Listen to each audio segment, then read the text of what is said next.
Gun tunes, equal rights, hot tracks, but strictly for local consumption. Hi, I'm Anthony Miller sitting in for Ray Williams. Former UK-based record company rep believes the local music industry isn't serious about making money. In fact, she says it's a mess. Ex-A&R rep and booking agent in the UK paints a dismal picture of the music business in Jamaica. How many artists here in Jamaica actually know what publishing is?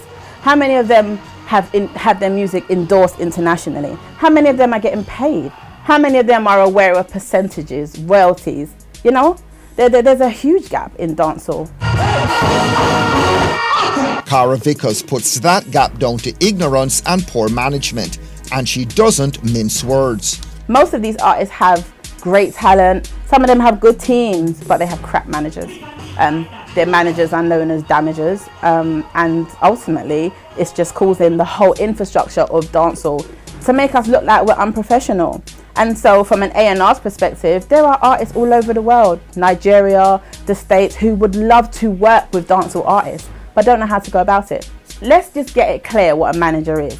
I mean, in the normal world of music, a manager is supposed to invest in the artist. The artist is supposed to be turned into a brand, into a product, right?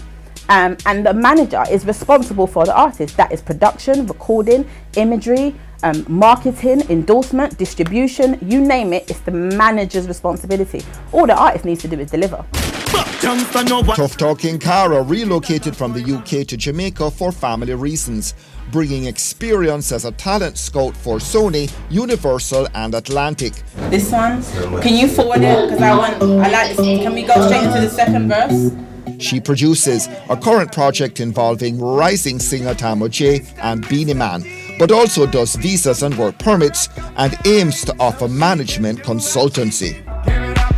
For the girl one time, she feeling herself for me, your mind. There's these managers out there that are just take, greed.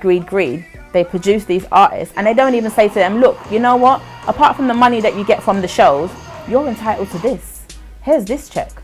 There's some producers that I know here in Jamaica that other producers worldwide have come. Here, $500,000 US for royalties. How many of us are here saying, you know what?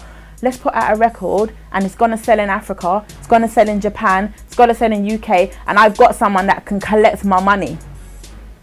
Where are they?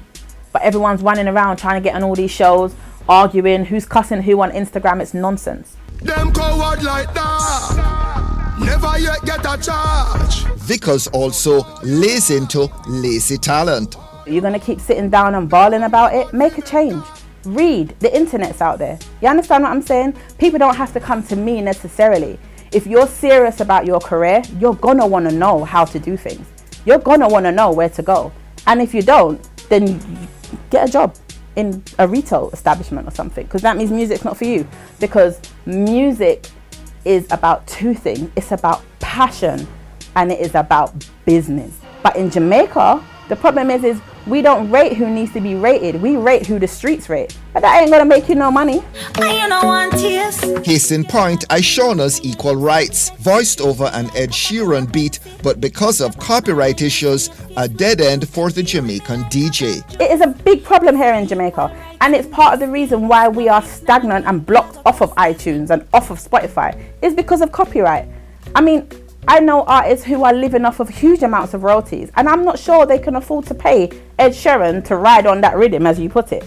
How's it going to benefit her? It's only going to benefit Ishauna, and I speak this boldly because it's something that's bold, it's controversial, it's a taboo topic of Jamaica.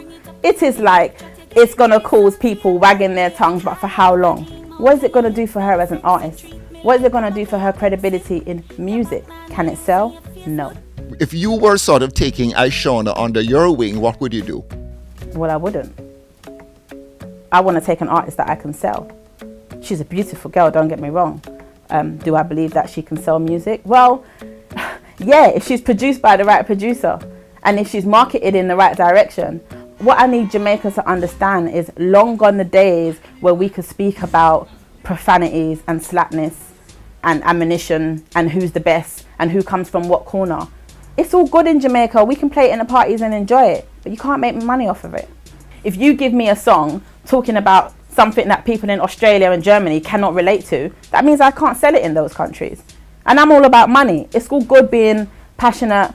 You understand what I'm saying? I'm a firm believer of God. I put God above all things. So there's some things that I can't indulge in, and some kind of music I'm not going to entertain. I'm a mum and I'm a woman. So there's certain things that I'm not going to entertain. But if it's working for that particular artist, then that's okay. But if it doesn't make money for me, then I'm not interested. There's certain artists, because of their content, they can't travel. You know, I do visa applications. There's lots of people who are declined visas every day. Why? It's more than your police record or your affiliation. You know, embassies, border control, they look at who you are. What kind of crowd are you going to bring? They look at the content of your music. They look at how commercial you are.